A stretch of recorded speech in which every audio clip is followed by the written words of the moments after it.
See, Cathy knows that her job could potentially be on the line as well.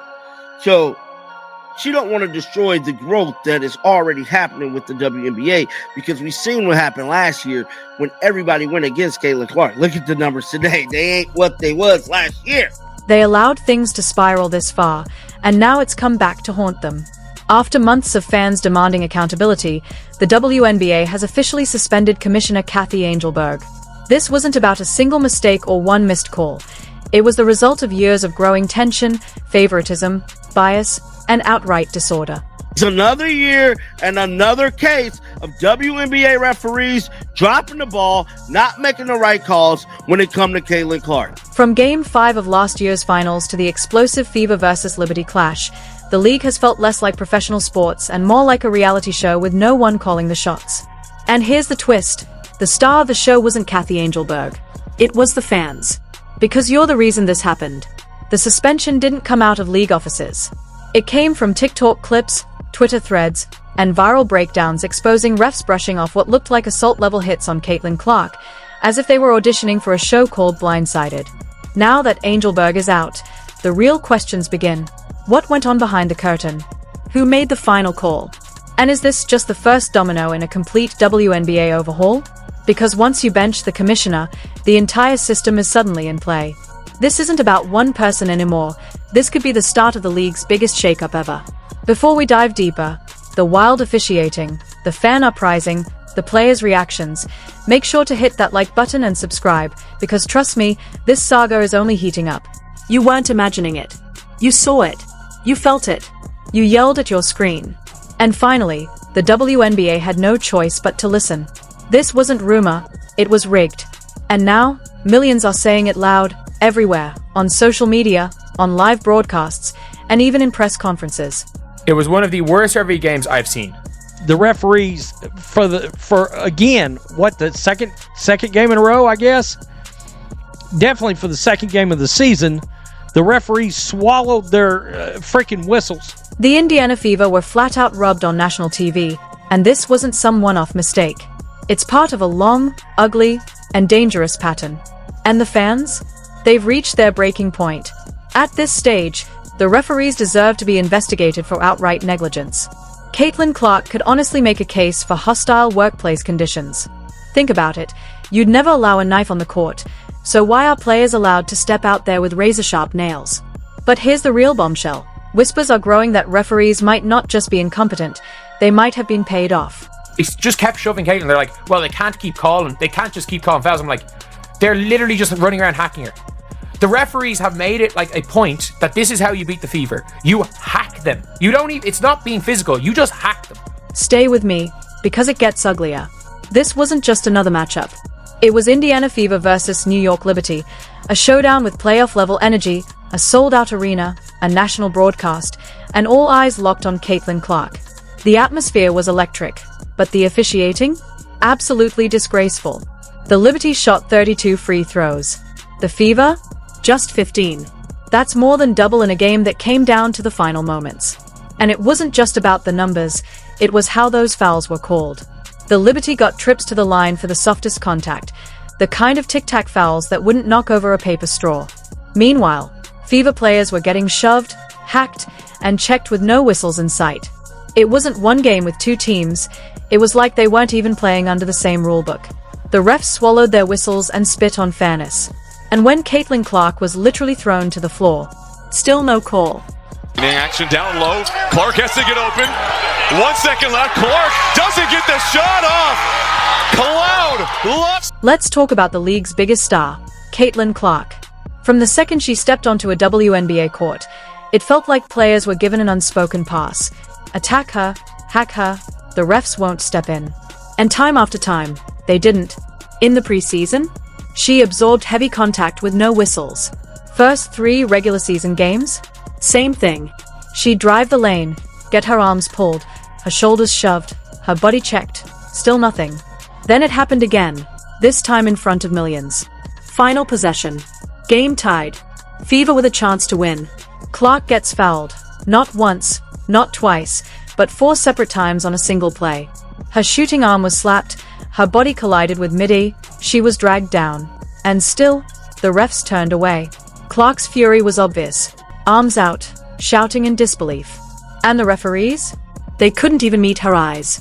But it didn't end there. On the play right before Clark's final shot, Lexi Hull played flawless defense on Sabrina Ionescu.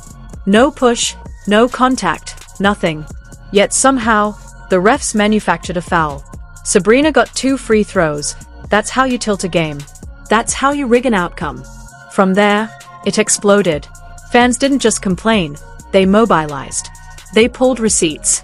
Through just 4 games, the Fever were sitting at a -31 free throw differential.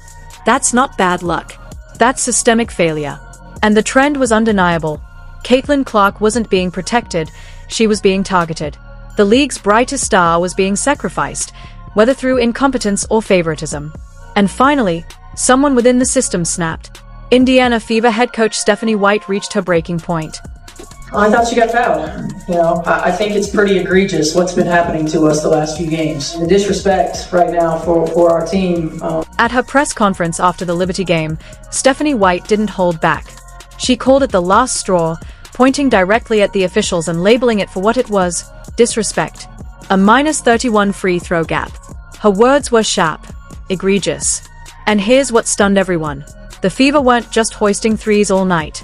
They were relentless in the paint, driving to the rim, absorbing contact, battling under the basket. Yet still, no whistles. White didn't whisper, she roared.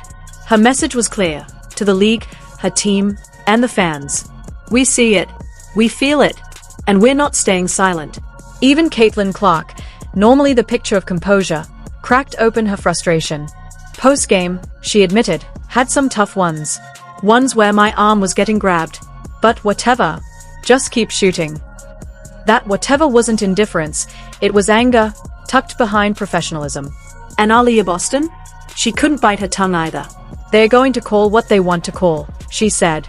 Let that sink in. 2 of the WNBA's brightest stars openly acknowledging the problem, knowing nothing would change, until now. Because now the whole world knows. Fans became investigators overnight. They wanted referee accountability, names, paychecks, even financial records. They weren't joking. Check the refs' bank accounts. See how much they got paid off. Carrington should be banned from the league. The Fever should sue the WNBA right now. The outrage was no longer whispers. It was a tidal wave. These weren't just scattered complaints. They became a chorus. The league had a problem too big to bury, and Cathy Engelbert ended up squarely in the crosshairs. And let's be real, this wasn't her first strike. Think back to 2024, Liberty vs. Lynx, Game 5. New York crowned champs in overtime, but all anyone talked about was the foul. Alana Smith whistled in a moment that flipped the game. Coach Cheryl Reeve was furious, saying the Liberty were allowed to play physical with no accountability. Fans didn't hold back either. Engelbert, resign, they shouted. Now, that decision's been made for her. Her suspension isn't just a slap on the wrist, it's a reckoning. A signal that even the WNBA knows how far this has spiraled. The officiating is sloppy. The favoritism is obvious. The league's image is cracking. And Caitlin Clark didn't just bring elite talent, she brought millions of new eyes. Fans who know basketball. Fans who know a foul when they see one. Fans who can spot a scam instantly. And now, they know they were right all along. This isn't just about Clark, or Indiana, or one blown call. This is a movement. You are the movement. And it's only getting started. Because let's be honest, this was never just about missed whistles or free throw stats. What we're witnessing is a power shift. The league talks about growth and visibility, but when the spotlight hit, it exposed every crack they tried to hide. Caitlin Clark didn't just draw attention, she forced accountability.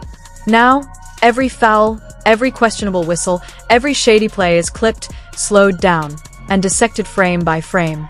The league can't hide bias anymore. Not with millions watching. Suspending Engelbert wasn't just damage control. It was desperation. But here's the twist. It might actually be the best thing that's happened to the WNBA. Exposure forces change. The refs can't hide behind the whistle forever. The league either cleans this up or risks losing everything it's built. This could be the moment the WNBA stops protecting reputations and starts protecting the game. The weeks ahead? Chaos. We might see new rules, referees replaced, even more leadership fallout. But long term? This could be the turning point, the moment the WNBA stopped just surviving and started evolving. Because if one thing's crystal clear, it's this: the fans, you, aren't just watching anymore. You're driving the change. The WNBA's future isn't in the league's hands. It's in ours. And that wraps one of the wildest twists in league history. But now it's your turn. Was suspending Cathy Engelbert the right call? Or just a PR stunt to calm the firestorm? Should refs face real accountability? Or is the problem even deeper?